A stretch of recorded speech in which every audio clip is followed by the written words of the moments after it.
Hello and welcome to another episode of Relational Spirituality, the podcast of largerstory.com, the podcast that sees all relationships as spiritual and all spiritual formation as a new way to belong, become, and be known.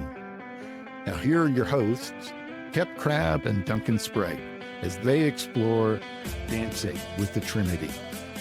God's inviting us to dance. He's inviting us to dance with the Trinity. He's inviting us to dance the dance of love. He's inviting us to relate in a very different way than comes naturally to us. So we're all clumsy in responding to the Spirit's prompter.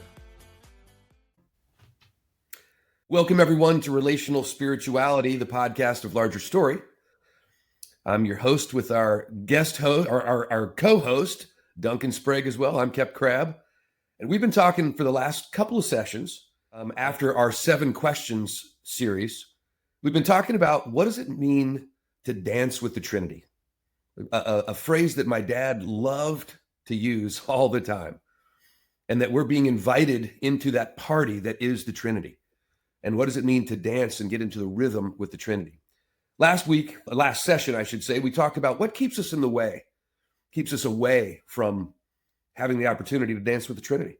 And we talked about that. Today, we're going to start to talk about what it looks like to dance with the Trinity. And we're going to talk about 5 categories. As we start to move through these categories in the next several weeks, hopefully you'll get a little bit more of a clear understanding of what it means to be a participant with the Trinity and to dance with the Trinity as you move into other people's lives. So Dunk has been thinking about this a lot too. And just to let you people know, what we're going to be chatting about today for the next few minutes is also on the soul care experience, a small group course curriculum that New Way Ministries put together years and years ago with Dad. And you'll get a chance to check all that stuff out on the soul care experience if you're interested in that. So look at that. Also, if you like what we're saying today, give us a thumbs up or hit the bell and let us know that you like what we're doing. Make sure you subscribe to this podcast and tell your friends about it too. Dunk, good to see you, brother. I'm calling you from North Carolina today, so I'm bouncing all over the country a little bit. I'm holding down the fort here in Colorado. Good. Appreciate it. Well, Dunk, why don't you just intro us a little bit on what we're going to be talking about these next several weeks as we start to think through, I should say next several months, as we start to think through what it looks like to dance with the Trinity. Yeah. I love this because it's the material that I've probably taught them most from your dad. When your dad did the soul care experience, he actually recorded all that at the church I was pastoring at the time. And I remember sitting in the audience and going, this is such good stuff. And I've retitled it The 5 Essentials of Soul Care. And your dad would never give techniques or strategies or follow this line of thinking. But there was a movement that he talked about when he would sit down with someone and he would say, what does it mean for me to follow the rhythm of the Spirit into another person's life? Yes. And he would have these categories. And this was a big thing back even when Dan and Larry used to teach together. They would talk about categories for thinking. In other words, what were the things that I'd be thinking about as I sat across from someone? And so he put all of these in categories of thinking. So the very first one was he would say, think beneath to the real battle that's going on. Think beneath. And there was a battle that was going on, and we touched on it last week. Yep. I'm going to give you a quick overview of the 5 categories, and we can jump off onto any of those, but each over the next number of weeks, I think we'll take one of these on, and we may linger on one of them a little longer. Yeah. Some of them might be tough to get through in one session, bro. There's a lot of depth. And the reality is all of these categories are always going on in each of us all the time. When you and I talk right now, these categories are always in the back of my mind for what I'm thinking about, what's dominating my rules of engagement, my relational strategies. So the very first one was that you would think beneath. And we'll try to put some of these on screen so you can see the categories themselves. But think beneath. And it was this battle between God obsession and self-obsession. That there is a battle inside of us between flesh and spirit that's going on at all times. And he says it's important to know the real battle that's going on in somebody, so much so that the essential that's required of you is you have discernment. Can you discern the spirit that is going on right there? Is it a spirit of the flesh, which is angry, fighting, all those kind of things? Galatians gives us all kinds of categories for it. But it requires a supernatural discernment of the spirit to say, oh, I can see the battle this person is in. But then he would go, he says, not only think beneath, the second movement was, and these are steps. The first step into somebody's life is, I'm going to think beneath. As I dance with them, they're clumsy dancers, just like me. And what allows us to move with the spirit? It's the second step then is think passion. What is the passion? My ruling passion is the phrase that he would often use.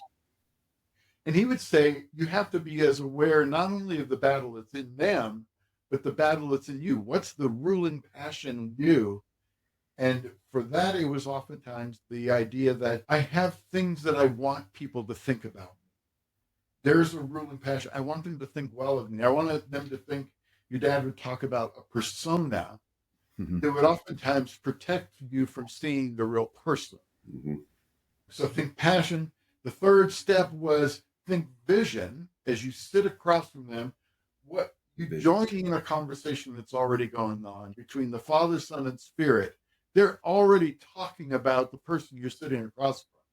So as I think about you, Kep, I go, okay, God, what is your vision when you and the Spirit and the Son talk about Kep? What are you saying about him? Where do you want him to be in his movement? What's the next step he needs to take? So thinking vision, and the essential there is a supernatural imagination where you join in on the imagination of God. What if they were to take this next step? And you help cast a vision for somebody that they may not even have for themselves. And in many ways, you're inviting them to the very, the vision that God already has for them. So think beneath to the real battle, think passion, what's stirred up inside of me, think vision, what's God's vision for them, and even what's God's vision for me as I'm dialoguing with you. And sometimes I think his vision for me is to shut up and listen. But then the next one is, and this is where it really moves into what Larger Story is all about. Your dad would say, think story. Learning to listen well. How do we tell our stories? And that's the categories that we're always telling stories on ourselves. Sometimes we tell our stories like this great victory and we'll talk about some of the categories, the ways your dad would raise that up. So the ways we tell our stories to paint ourselves in a certain picture. And then finally, and this is where it's the whole dancing with the Trinity, think movement. In this cycle, your dad would talk about a cycle of spiritual formation. How does the Spirit move in someone's life? How is he moving through conversation? How do we discern when it's the Spirit at work and not clever and manipulative people? How do we join the Spirit's movement with one another? And that's question 7. As we talked about this last week when we had breakfast and we started to think through what we wanted to tackle as we start to think about dancing with the Trinity, and you brought up these 5 categories, they come straight out of the book Soul Talk. Yeah. And that book then was used as a measuring stick when we did the Soul Care Experience Conference at Lookout those years ago, which of course is on largerstory.com. If you're interested in getting that, we can download or send you a physical copy. Either way, we've got all that available. But everything comes straight out of Soul Talk. And it sounds, as I remember going through that book, that was actually the first book that I transcribed for Dad back when I started to take over that responsibility for him, which was one of my, as I've said before, one of my favorite tasks that I did, because I was working on Dad with his next creation, as he birthed his next book. And it was such a privilege to be a part of. But you start to name these categories: think beneath, think passion, think vision, think story, think movement. They sound really good, but how do you really apply that? Because there's always, especially when you start to talk about the first one, and we'll probably talk about this for the next few sessions perhaps, but what does it mean to think beneath, and how do you do that? Yeah. Unpack that. The great imagery that he would use was and this will be another course that I actually got to develop with him years ago. What was the title of it? The Soul Care course. The soul care course, yeah. Yeah. And the primary image that he had is, you think about two islands in the water, and what he ends up doing is saying they're like an iceberg. With an iceberg, only 10% of it is above the waterline. So when he had the idea of think beneath, he's saying think beneath the 10% persona, the exterior world that we show to one another. Think beneath that to the real battle that's going on. And so the very first thing, when you go below the water line, so imagine two islands with me and you. And above the line, that's what he would call the exterior world, the seen world, the persona world of that most of us live in the majority of our life. He says, I remember him saying at one conference, he says, my deepest fear is that a person will go their whole life and never have their interior world shared, that they'll live their whole life above the waterline. So when he says think beneath, he says, let's get into the real story that's going on. We live in a world of professionalism, where the professional mantra is, hey, this is a professional environment, leave your personal life at home. And Larry would say, no, don't leave your personal life at home. That's the deepest gift of who you have to offer. And so your dad was always blending. So he was a great boss because he was a great friend, but he blurred the line all the time. Tell me about it. I worked for the guy, and he was my father. Father, my friend, my boss, my mentor, my hero, Yes. whatever else title I could give that guy. Yeah. And those were interesting. That's an interesting dynamic. Yeah. And as you start to think about the whole notion of thinking beneath, because we talked about this last time, the whole notion of battle. Yeah. What's going on in us at the moment? Yes. And I'm so aware of my flesh as of late, and how that really does want to get in the way, and the competition that's happening in the deepest part of me, where that's happening. And which is why I said this last week, or the last session that you and I had, I love chatting with you, Dunk, because I think you inspire me to want to go deeper, to think. You're such a deep person, similar to my dad. Dad was a deep guy. I'm a pretty deep guy as well, I think. But it's easy to stay in those 10% surfacey areas, anything above that water. And you just said it. Some people live their life there, never to experience life underneath the surface. Yeah. And you just talk about even if they're believers, and I don't know how that would work, but such a superficial existence, never getting below. And I remember with Dad, oftentimes Dad got to the point where he was so tired of just talking about something that didn't really matter. How was the sports game last week? How'd your team do? Yeah. I just didn't care. And that irritated Mom occasionally, because she was like, sometimes just enjoy the casual conversation. But Dad was always interested in getting underneath that waterline, that surface, what's happening underneath, because that's where the real battle takes place. And so as we start to think about the first piece, as we introduce these 5 steps, dance steps, if you will, the first one is think beneath. Yeah.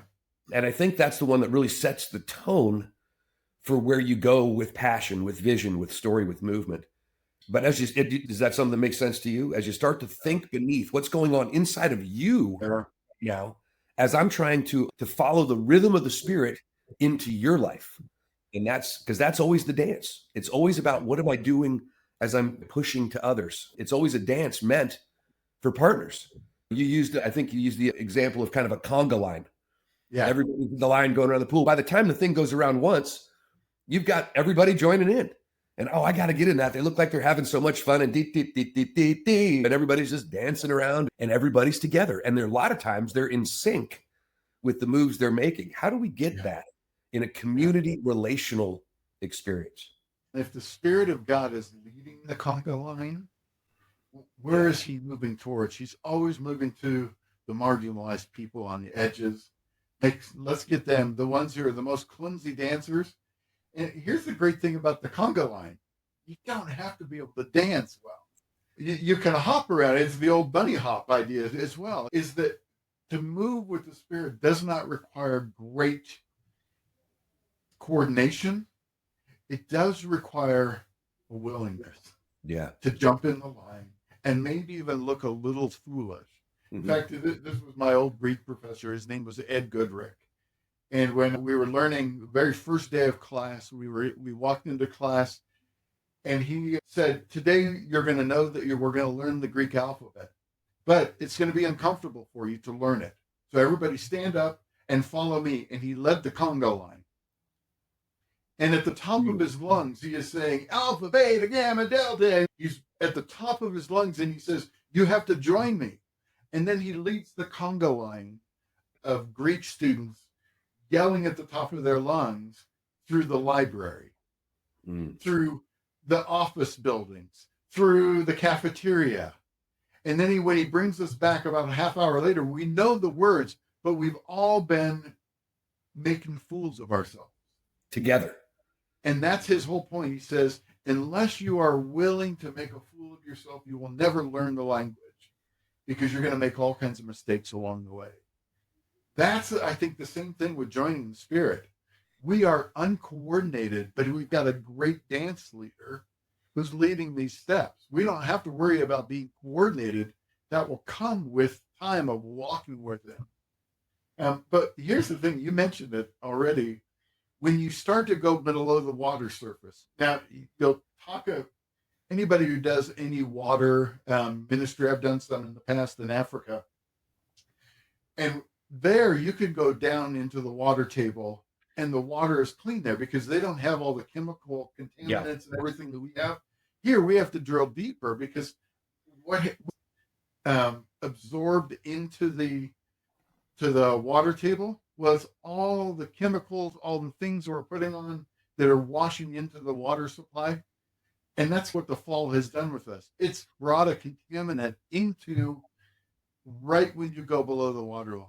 And so that's what's happening where you said, I get tired of the flesh. And that's what Larry would say. The very first thing you battle is you battle the flesh in yourself and the flesh in others. You become aware of the interior world is mostly one that is self-obsessed. Yeah. So So I get below the water line and you begin to see the result of the fall of man. So the trauma of the fall on humanity is that it shatters every way that we think, that we feel, that we choose, and that we relate. And those 4 categories are really specific. They're your dad's old 4 circles. And so your dad, and this is understanding people. He talked about what does it mean to be human anthropology. He says we are emotional people who feel. We are rational people who think. We are volitional people who choose. And we are personal people who relate. Now, that last one should sound a little strange because even the secular world will say we're emotions, intellect, and will. That's what makes us a person. But your dad came along and said, no, what makes me a person is I also relate. In fact, that became his trump card of saying, this is what makes us in the image of God is person to person, Trinity, relating one another. And that's where all of the thinking, feeling stuff plays out. So when I teach this in Africa, I will have 4 eggs, and I'll have one with an E on it for emotional, one with an R on it for rational, one for volitional, and one for personal. And I'll do the old English nursery rhyme. Humpty Dumpty sat on a wall. Humpty Dumpty had a great fall. And all the king's men, all the king's horses and men couldn't put Humpty together again. Yeah. We are Humpty Dumpty. Yeah. We've had a great fall. And all of our great men, the king's men, pastors, teachers, counselors, everything, we can't put people back together again. Only the king himself can put them together. And the fall, what I'll do is I'll take those 4 eggs and I'll drop them into a fry pan, and I'll mix them up. And I said, here, show me the 4 eggs. Yeah.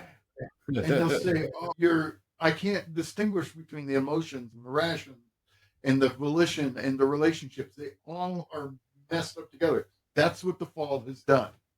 Our clean categories are now a big old mess. That's the mess of the flesh. The omelet of the flesh. That's it. And that's what we find when the minute you go below the surface with somebody, your dad's thing, the first one sat with an anorexic. he says, I've got some advice for you. I think you should eat. Yeah. And he says, do you know how helpful that was? It wasn't helpful at all because I never entered into the story Right. of the battle that was going on inside of that person. Yeah, I remember him saying, he says, the minute that I saw the struggle going on with them, he did what we do. Now, he's a trained professional counselor sitting with an anorexic, and he says, this person needs professional help. Yeah. Yeah. Realizing that he was the professional help that they had come for. Which I think is what gave him some of his power. Yeah. And some of the strength was the humility and the thought that one of the things that we talked about is Dad would never say, I'm here to fix you. Yeah. I can't. He said, if I could fix you, but I'd have to kill you. And there's some morality issues there and some ethical issues there that might be crossed. But it was always about joining with you. Yes. And that's the thing that I really appreciate. And I've seen that with friends of mine and other people. As you begin to think beneath the surface of what's going on, you have the opportunity to join with them in a way that few really do, because so many people live above that surface. Yeah. And so my question to you, Dunk, would be, what keeps us from going below the surface? What's the fear that drives us from getting real, getting into the muck with people? What prevents that from happening oftentimes? I think the fear is probably two-sided. One is I can't help. I can't fix them. What good will it do to something that is the old image of the onion? You peel back the onion, and it only gets stronger the further you go in. So what use is it? Let's just leave the onion packaged, and we'll never have to have the tears from it. But the reality is, and this is where I go, I want to flip the question, is the fears. I would always say there's three things that keep me from moving into somebody else's story. Guilt, my own guilt, my own story. I go, if I can't fix it myself, how can I ever think that I can help somebody else? Yeah. So guilt is, I did something bad in my past. Shame will keep me. And we see that in the garden imagery. What does shame cause me to do? It causes me to hide.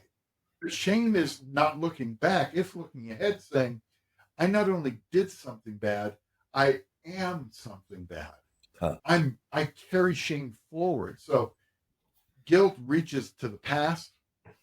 Shame reaches to the future and says, there is no vision where I can do, and there's no vision for anybody else to change. Nobody can really change. And then fear locks me up in the moment. And I've oftentimes said that when somebody confronts me, I'm terrified and I go silent and I'm afraid. And so that's what you have, the whole garden scenario. I heard you, God, in the garden, and I hid because I was afraid. Why were you afraid? Because I'm naked. Who told you you're naked? See, that's the shame of nakedness. I'm going to be seen as I am, unable to unpack things. And but I want to flip the question of what keeps me from moving. Yeah. What will open up the door for me to move? Sure. And this is where I would say your dad's theology, the new covenant, becomes absolutely essential to what your dad says. When you go below the waterline, the very first thing you hit is the mess of the flesh. But there is something deeper for the believer. And that would be the Spirit of God dwells in us now. The heart of God, so that's the promise in Ezekiel and Jeremiah, is that the new covenant is a covenant where I'm going to write my law on your heart. In other words, your deepest desire is no longer for the flesh. There's a deeper passion in you. So your dad oftentimes talk about the weaker passions of the flesh versus the deeper passions of the Spirit. Right. And that's where we know the battle begins. That's Galatians 5:17, I think, that the flesh and the Spirit are opposed to each other. Yes.